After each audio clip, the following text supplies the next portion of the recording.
Hi, it's Writing Wednesday.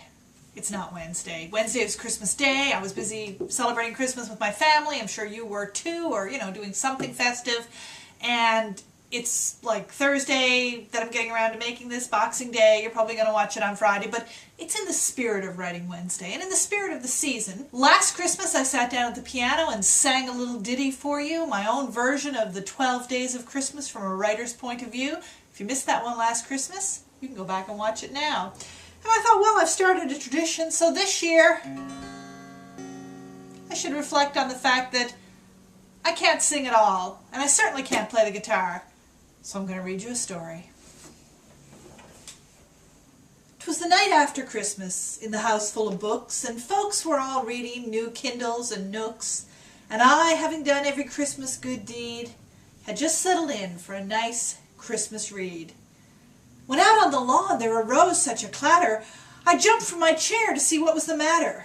The sidewalk was clogged with 3 days' worth of snow, for St. John's sidewalk clearing is of course a no-go, when what to my shock should appear through the fog but an Italian priest with a mangy gray dog. He stopped on my lawn, pulled out 3 colored balls, and then began juggling as he sang, "Deck the Halls." I called out, "Sorry, bud, I may be a bit thick, but isn't it traditional to be visited by St. Nick?" The guy in the collar didn't pause in his juggling, said, "Nick's on vacation," while smiling and shrugging. "He's put in a tough week delivering toys. Now he's on a beach in Barbados with the good girls and boys." Wishing I were with St. Nick, I said, "Isn't that grand? And who might you be, you strange clerical man?" Said he, "St. John Bosco," with a bow grand and quaint, "of publishers and editors. I'm the patron saint." Then laying a finger aside of my nose, so startled I was, I broke into prose.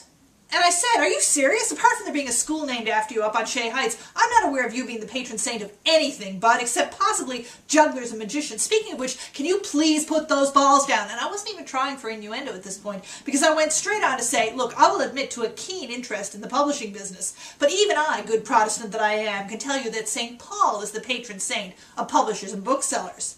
And St. John Bosco was like, "Yeah, technically that is correct, but St. Paul is very, very busy, having written, half the New Testament. He's always getting called in on serious theological issues. Well, this year he even missed Christmas because of some ridiculous controversy where some American reality TV star quoted Paul's letter to the Corinthians in a way that frankly made the management look pretty bad. So Paul had to go to HQ for 2 days of meetings with the big 3 up there, and even though he's not big on Christmas, it still kind of sucked that he had to miss the holidays. So long story short,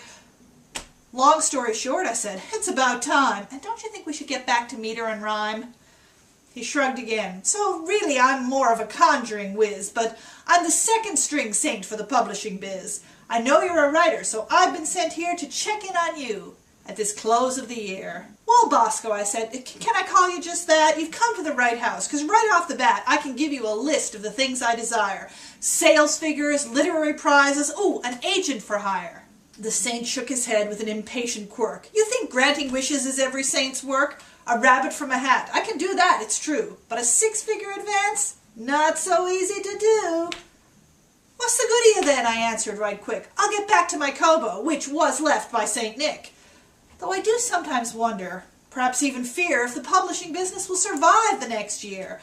With all these e-readers, the bookstores all closing, publishers get nervous, and everyone's supposing they'll gamble on far fewer writers till perhaps the whole giant bubble will suddenly collapse. We're all a bit nervous, I'll have to confess. Have you wisdom to share or thoughts to impress?" From his pocket he took out a small pack of cards, tried to get me to pick one. He tried really hard. But finally he said, "I can't say what's to come. These are times of great change and innovation." I said, "We all know that, and that's a really lame rhyme. Do you think you could do a bit better this time?" He said, "Perhaps there's a reason I keep getting this gig. Changes are coming. They're going to be big. Writers and publishers, booksellers too, need a conjurer's skills if they're going to make it through. We all need to juggle, pull hairs out of hats. Not all change is bad. We just need to adapt. But books will survive. Mamma mia, good glory. If there's one thing people love, it's still a good story." Then his cards and his juggling balls vanished away. To his dog he gave a whistle and said, "Good Boxing Day." and I heard him exclaim, as he trudged out of sight, "Happy New Year to all. Take a book to bed tonight."